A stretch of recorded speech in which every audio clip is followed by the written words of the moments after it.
vous informer, mesdames et messieurs, bienvenue dans ce journal. Au sommaire, 3 membres du gouvernement ont été auditionnés par la commission parlementaire défense et sécurité de l'Assemblée nationale sur la situation sécuritaire à l'est de la RDC. Et en santé, la RDC annonce la relance du centre hospitalier universitaire du cinquantenaire. Cette décision prise dans le cadre de prendre en charge le malade, a annoncé le ministre de la Santé publique. C'est tout pour les sommaires, les détails dans ces journaux. Le président de la République, Félix-Antoine Tshisekedi, a pris part ce dimanche 21 décembre par visioconférence au sommet des chefs d'État et de gouvernement du mécanisme régional de suivi de l'accord cadre de la conférence internationale sur la région des Grands Lacs. Consacré à la situation sécuritaire dans l'est de la RDC, le président de la République a exprimé la volonté de voir le retrait effectif, complet et sans équivoque des troupes rwandaises de l'ensemble du territoire congolais, conformément aux engagements pris et aux résolutions en vigueur, car la crédibilité de tout processus de paix repose sur des actes véritables et non sur des déclarations de circonstances. En outre, le chef de l'État a signalé que d'après les informations établies, l'AFC M23 demeure présent dans les villes d'Uvira et ses environs. La population continue d'être exposée à des exactions. Les forces armées de la République démocratique du Congo ont appris par voie de presse le prétendu retrait des forces de défense rwandaises et de leurs supplétifs de l'AFC M23 de la ville d'Uvira et de ses environs. Cette diversion est en réalité un simple coup médiatique destiné à tromper l'opinion tant nationale qu'internationale et constitue une manœuvre visant à instrumentaliser la confiance des négociateurs américains et qataris en vue de détourner la pression internationale qui s'accentue sur l'État agresseur et ses forces d'occupation militaire. Ce prétendu retrait ne correspond nullement à l'épreuve des réalités sur le terrain et atteste de la mauvaise foi flagrante du Rwanda dans le respect de ses engagements en vertu de l'accord de paix de Washington. Les ONG de défense des droits humains, la société civile et nos populations locales ont constaté et continuent à constater que sur le terrain, le dit retrait n'est ni réel ni effectif. Raison pour laquelle les forces armées de la République démocratique du Congo viennent ici attirer l'attention de l'opinion en présentant ci-dessous des faits, actes et éléments attestant l'absence du dit retrait effectif et illustrant que les éléments AFC M23 RDF ne sont pas retournés à leur position militaire initiale, ce qui serait la conséquence logique du dit retrait. Il s'agit de présence visible et continue des combattants et unités armées du M23 AFC RDF dans Uvira et ses environs. Ceux-ci sont toujours déployés dans plusieurs quartiers de cette ville, occupant des positions stratégiques et contrôlant certains axes routiers. À Uvira Centre, beaucoup de militaires rwandais sont présents et visibles, habillés soit en tenue de la police, soit en tenue civile. D'autres même sont aperçus au port de Kalundu et à la frontière avec le Burundi, côté congolais. Maintien des barrières et postes de contrôle érigés par ces groupes armés toujours opérationnels, entravant la libre circulation des personnes et des biens dans Uvira et ses environs. Antoine Ngonda, c'est de lui qu'il s'agit, a été porteur d'un message du président Félix-Antoine Tshisekedi à son homologue congolais Denis Sassou Nguesso. À en croire l'envoyé spécial du chef de l'État de la RD Congo, il est venu faire l'état des lieux des accords signés à Washington entre la RDC et le Rwanda sous l'égide des États-Unis d'Amérique au président Denis Sassou Nguesso. Nous avons rencontré son Excellence, Monsieur le Président de la République, pour lui faire un état de lieu sur la situation dans la région des Grands Lacs et en particulier le problème des accords qui ont été signés à Washington entre la République démocratique du Congo et la République du Rwanda, donc à Washington. Et c'était important que son Excellence le Président Denis Sassou Nguesso, qui est le doyen, de pouvoir comprendre, de pouvoir donner des orientations et certainement des conseils pour le suivi.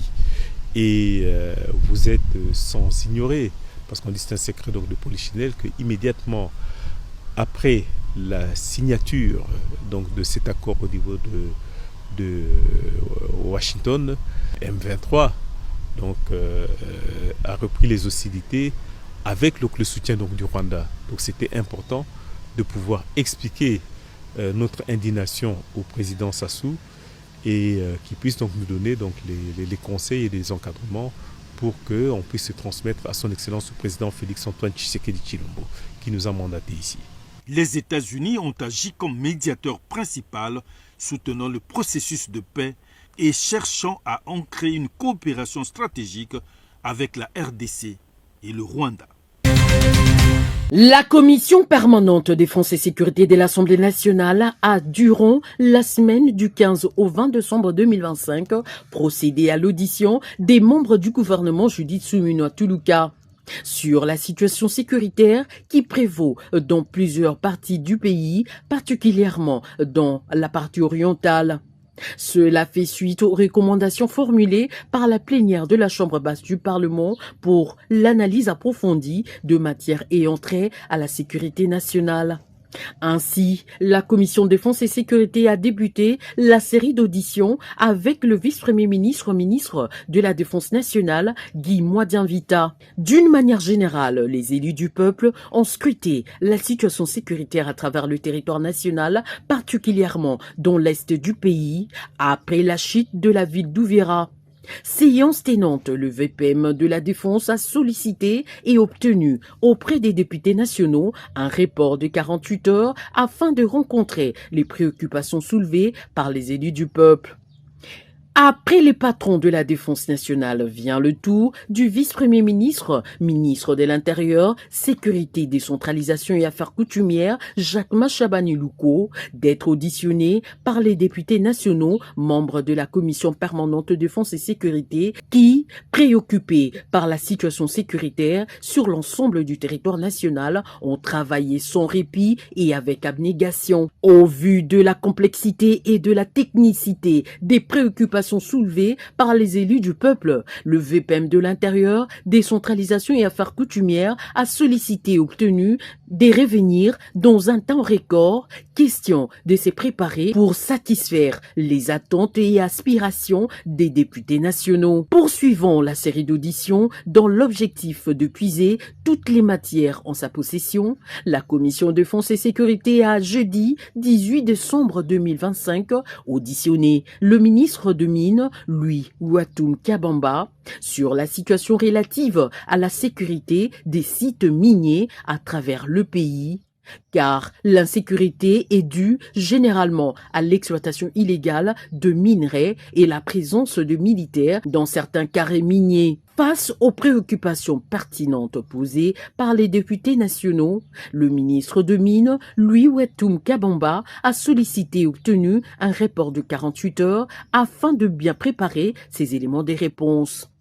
Face au regain de violence qui sévit dans la partie orientale de la RDC, plus particulièrement dans les provinces des Nord Kivu et Sud Kivu, où de massacres sont perpétrés par l'armée rwandaise via ce supplétif de l'AFC M23, les députés nationaux ont voulu s'assurer de la régularité de paiement de la prime spéciale de militaires. C'est dans ces cadres qu'ils ont invité le ministre de Finances, Doudou Fouambali Koundé, pour l'auditionner. Après avoir écouté tous ces membres du gouvernement, la commission Défense et Sécurité a dit réserver la primaire de son rapport à la plénière conformément à l'article 43 du règlement intérieur de l'Assemblée nationale. Pour rappel, le bureau de la commission permanente Défense et Sécurité de l'Assemblée nationale est composé des députés nationaux Rubens Mikindo Mouima, Carline Zanzou, Jonas Ntsumbu, Serge Bahati Maingende et Joseph Nkoy, respectivement président, premier vice-président, deuxième vice-président, rapporteur et rapporteur adjoint. Le ministre de la Santé, le docteur Samuel Roger Kamba, a procédé à la cérémonie officielle de relance du centre hospitalier universitaire du cinquantenaire, marquant une étape majeure dans le renforcement du système de santé publique en RDC. Conçu à l'origine comme un hôpital de référence nationale, le centre hospitalier universitaire du cinquantenaire avait pour vocation de répondre aux besoins sanitaires de la population, de réduire des évacuations médicales coûteuses à l'étranger, d'alléger la charge financière de familles et contribuer à la formation de professionnels de santé congolais. Toutefois, malgré cette ambition, l'établissement n'a pas rempli la mission qui lui était assignée. Cet hôpital de 800 lits en plein centre ville de Kinshasa était pour moi un crève-cœur. Je ne comprenais pas pourquoi cet hôpital était abandonné. Je ne comprenais pas pourquoi cet hôpital était résumé à une morgue. Je ne comprenais pas pourquoi tous ces espaces ne servaient pas à notre population qui pourtant en a tant besoin. Et je me rappelle, le professeur Kayembe l'a dit tout à l'heure, quand j'étais encore conseiller spécial du chef de l'État et que j'ai dirigé la task force, j'avais dit au président de la République, il faut qu'on récupère cet hôpital. Et il m'avait dit, vas-y, fais-le. Et donc aujourd'hui, c'est un accomplissement d'un long chemin. C'est lui de récupérer, comme j'ai dit, notre patrimoine qui était, et je confirme le terme, spolié et qui était malheureusement abandonné. Car notre équipe qui est arrivée a découvert que tous les services étaient abandonnés. A découvert que quelques structures seulement qui rapportaient de l'argent tournaient, mais tout le reste était abandonné. Alors je leur ai donné maximum 1 mois pour que l'hôpital redevienne la propriété de notre population. La relance du centre hospitalier universitaire du cinquantenaire repose également sur la valorisation de la ressource humaine. Le gouvernement met en avant l'expertise des filles et fils du pays appuyés par des spécialistes de la diaspora et des experts internationaux afin de renforcer durablement les capacités locales et promouvoir la souveraineté sanitaire. Il faut dire que la relance de ces centres symbolise le retour effectif de l'État dans ses responsabilités régaliennes, jadis perçues comme un symbole d'échec ou de privilège. L'hôpital redevient un véritable service public accessible à tous au service de la population congolaise et conformément à la vision du chef de l'État, Félix-Antoine Tshisekedi. La ministre d'État, ministre des Hydrocarbures, Akasia Bandouboula Mbongo, a effectué une mission officielle dans la province du Haut-Katanga, marquée par une série d'activités stratégiques visant à renforcer la gouvernance du secteur des hydrocarbures et à s'imprégner des réalités locales. Cette mission a permis à la ministre d'État d'échanger avec les autorités provinciales, les responsables des services techniques ainsi que les acteurs du secteur pétrolier et gazier. Les discussions ont porté notamment sur l'approvisionnement des produits pétroliers, la régulation du secteur, la lutte contre la fraude ainsi que la sécurité des installations. Nous saluons parce qu'il y a eu une grande amélioration des recettes publiques, mais qui ne sont pas encore suffisantes. Parce que jusqu'à aujourd'hui, selon les chiffres que nous avons, nous sommes encore en dessous de la moyenne. Donc il est important de sensiblement les améliorer, mais l'effort est en cours. Que ces initiatives ont comme origine les propositions faites par le secteur privé qui est la FEC. Nous avions mis ces propositions à la disposition des pouvoirs publics, qui les a prises, qui les a analysées et qui les a traduites en actes. Très satisfait, et je pense qu'on va tous davantage nous impliquer à ce que les résultats puissent être encore positifs dans les mois à venir. À travers cette mission, la ministre d'État a réaffirmé l'engagement du gouvernement à assurer un approvisionnement régulier, garantir la transparence dans la gestion du secteur et protéger les intérêts de la population du Haut-Katanga. Dans le cadre de son appel à la classe politique congolaise à un dialogue national sur la situation actuelle du pays et aux atrocités qui déchirent la partie orientale du pays, le président de l'SID, Martin Fayulu, s'est vu empêché de tenir sa conférence avec les jeunes, une conférence appelant à l'organisation d'un dialogue national. Quand il s'agit... On peut vous laisser faire n'importe quoi ici. Vous me demandez de venir. Quand je fais la conférence de ce passe, l'autre fois, vous m'avez sollicité, j'étais là. Mais quelle autre s'il vous plaît, mon papa. S'il vous plaît, je ne sais pas. S'il vous plaît, vraiment votre intelligence. Monsieur, on est en train de tuer les Congolais. Regardez les gens. S'il vous plaît. Regardez les gens là. On est en train de tuer les Congolais là-bas. Et vous êtes ici pour moi. S'il vous plaît, laissez-moi tranquille. Dis, monsieur, il n'y a pas de violence. Monsieur, ouvrez-moi la porte. Suite à ces altercations, le président de l'SID et de la plateforme politique Lamuka n'a pas tenu sa conférence. Nous, on se concentre sur nous, sans se préoccuper de ce que pensent les autres, nos adversaires. On sait qu'on met des choses en place pour essayer de bien jouer au football, de gagner un rapport de force contre n'importe quelle équipe, sachant que c'est difficile, tout est difficile, c'est un match d'ouverture, avec beaucoup de motivation. Rentrer dans une compétition, c'est jamais évident, quel que soit l'adversaire. Nous, on va simplement s'attacher à être très rigoureux, très sérieux, très discipliné pour se donner le maximum de chances de l'emporter demain. Je connais le Bénin, je connais Gernot, c'est effectivement des discours souvent qui sont qu'embellissent un peu l'équipe adverse, mais nous, on est concentré sur nous-mêmes. On sait qu'on a des qualités, mais on sait aussi qu'on a des choses où on doit s'améliorer. Donc faisons les choses tranquillement, faisons un bon match demain, beaucoup de résilience. Mon équipe, en tout cas, elle sera comme à son habitude, avec beaucoup d'engagement, beaucoup de professionnalisme. Puis après, le foot, ça reste le foot. Mais en tout cas, on sera très motivé demain. Et on espère bien sûr remporter ce premier match. Du football africain, Maroc 2025.